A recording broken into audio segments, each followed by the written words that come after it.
राहुल की संसद सदस्य छीनने की खबर बनी अंतर्राष्ट्रीय मीडिया की सुर्खियां।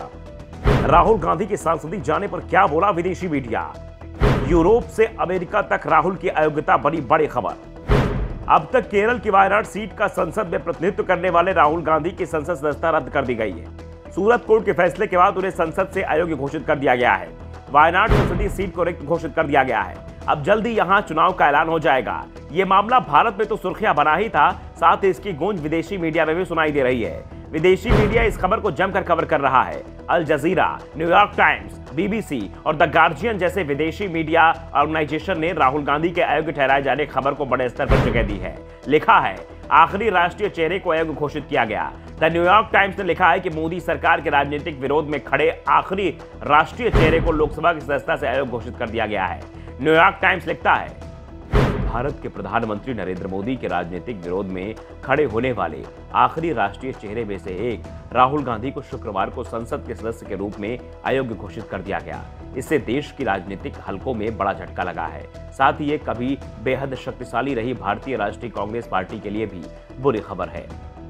न्यूयॉर्क टाइम्स ने गौतम अडानी मामले का भी जिक्र किया है। इसमें कहा गया है कि राहुल गांधी काफी समय से नरेंद्र मोदी के खास गौतम अडानी की जांच के लिए संसद सदन तक का इस्तेमाल कर रहे थे। कतर के न्यूज पोर्टल अल जजीरा लिखता है कि मानहानि के एक मामले में दोषी ठहराए जाने और 2 साल के जेल की सजा सुनाए जाने के एक दिन बाद भारत के मुख्य विपक्षी नेता राहुल गांधी को संसद के सदस्य के रूप में अयोग्य घोषित कर दिया गया है। अल जजीरा ने अपनी खबर में पूरे घटनाक्रम के बारे में विस्तार से लिखा है। इसने कई कांग्रेसी नेताओं के बयानों का भी जिक्र किया है।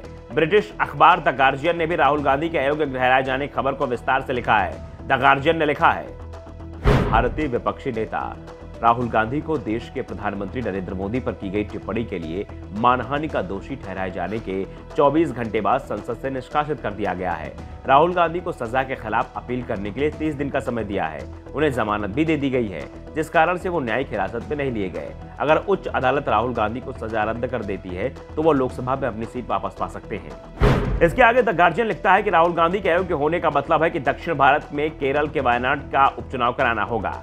राहुल गांधी का राजनीतिक करियर फिलहाल धुंधला नजर आ रहा है। हाल ही में भारत में इनकम टैक्स सर्वे का सामना कर चुके बीबीसी ने भी राहुल गांधी खबर को तरजीह दी है। सजा के 2 दिन बाद राहुल की सदस्यता भी गई।